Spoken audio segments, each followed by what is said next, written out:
Salut, c'est Clément de suivichantier.com. Aujourd'hui, je vais vous montrer une nouvelle fonctionnalité, la fonctionnalité ressources.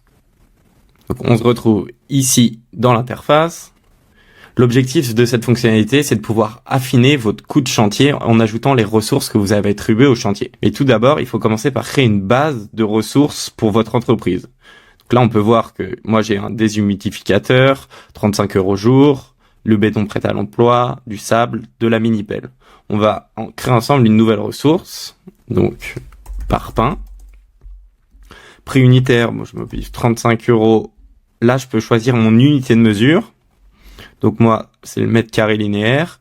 Fournisseur .p. Je le mets dans la catégorie matériaux. Et pour les parpaings, moi j'ai pas besoin de gérer les stocks. Je crée la ressource. Et on voit que donc le parpaing vient de s'ajouter dans ma liste de ressources. On peut les filtrer par matériaux. Là, j'ai tous mes matériaux. J'ai toutes mes locations. Et si jamais je veux ajouter d'autres types de ressources, je peux le faire dans l'onglet autres. Donc maintenant qu'on a créé notre base de ressources, l'objectif, ça va être de les ajouter au chantier. Donc je vous montre. On va aller sur ce chantier. Dans l'onglet rentabilité, j'ai une nouvelle petite case qui s'appelle ressources. Ici, je vais ajouter mes ressources au chantier. Donc ici, on va sélectionner les ressources que j'ai préalablement créées. Donc par exemple, moi je vais ajouter parpaing. Je sais que pour ce chantier, le prix qu'on avait pré-rempli, donc le prix de base va s'afficher ici. S'il a évolué depuis que vous avez rentré le prix de base, vous pouvez le modifier directement ici. Donc, moi je vais le laisser à 35 €. Combien de mètres carrés? Je vais mettre 120 mètres carrés. Ça calcule automatiquement ici mon coût total pour que je puisse le voir en un coup d'œil. Et ensuite, c'est pas obligé, mais vous pouvez lier une tâche. Moi, je vais le laisser comme ça. J'ajoute la ressource au chantier. Et donc là, je vois que mon parpaing a bien été ajouté au chantier. J'ai mon coût total de ressources qui est à 4200 €. Mais j'ai aussi besoin de louer une mini-pelle pour 3 jours. Donc, je vais dans mini-pelle. C'était à 150 €. Je vois bien que c'est à kilo-tout. Quantité de unité, c'est jour. 3 jours, donc ça me fera 450 €. Je ne lis pas spécialement une tâche. Et si on veut aller plus loin, j'ai créé un nouvel onglet Analyse. Ici, c'est un rapport tout simple qui va vous mettre en avant le coût total de votre chantier. Ce coût total prend en charge le coût de main d'œuvre. On va voir ça juste après. Et les coûts de ressources. Donc là, je vois bien le coût de ressources. J'ai 4650 €. Ça représente 100% du coût total. Mais ce n'est pas tout. Le logiciel calcule automatiquement le coût de main d'œuvre de vos chantiers. Donc pour ce faire, il y a juste une petite manipulation. Je vous la montre tout de suite. Cette fois, on va sur l'onglet Équipe. Il va falloir attribuer à chaque personne qui sont sur le chantier des coûts horaires. Donc par exemple, là je vois bien, Amin Saidi, coût horaire, son taux horaire est de 24 € de l'heure. Nicolas Petit, il est à 22 €. Donc par exemple, celui-ci, je l'ai pas rempli, il est à 0 €, donc je vous montre comment faire. On passe la souris ici, on clique sur les 3 petits points, on fait modifier.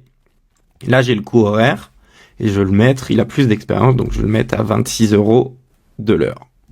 Valider les modifications. Alors maintenant, on va retourner sur notre chantier. Et si je vais dans main d'œuvre, dans l'analyse, j'ai toujours 0 € de coût de main d'œuvre. Mais en fait, les coûts de main d'œuvre vont s'ajouter automatiquement quand vous allez saisir des feuilles d'heure. Donc par exemple, je vais créer une feuille d'heure pour le 9 suivant. Ouvrier, hop, je vais prendre Maxime Daniel, il a bossé sur l'implantation, il a travaillé 8 heures, la tâche est terminée. Non. Et en même temps, je vais prendre un autre ouvrier, Amin Saidi. Il a travaillé lui sur date de maîtrise, 8. Terminé, non également. J'ajoute, je valide mes feuilles d'heure, en sachant que Maxime Daniel et Amin Saidi avaient bien chacun un taux horaire qu'on a ajouté juste avant. On valide la feuille d'heure. Et maintenant, quand je retourne dans l'onglet rentabilité, au niveau de la main d'œuvre, vous avez une colonne en plus où là vous allez avoir le coût. Donc concrètement, pour l'implantation, le logiciel a fait les 8 heures travaillées avec le taux horaire de Maxime Daniel, ce qui équivaut à 208 €. Idem pour date de maîtrise. Et donc maintenant, quand on va sur notre analyse, vous avez votre coût de main d'œuvre qui va remonter automatiquement. Donc à la fin de votre chantier, vous avez juste à aller sur cette page et vous pourrez voir la répartition de vos coûts en fonction de la main d'œuvre, des ressources, du type de ressources et aussi du coût de main d'œuvre par tâche. C'est tout pour cette fonctionnalité. Si vous avez des idées pour l'améliorer ou vous souhaitez en discuter avec moi, vous pouvez prendre rendez-vous sur le site suivichantier.com. Ciao!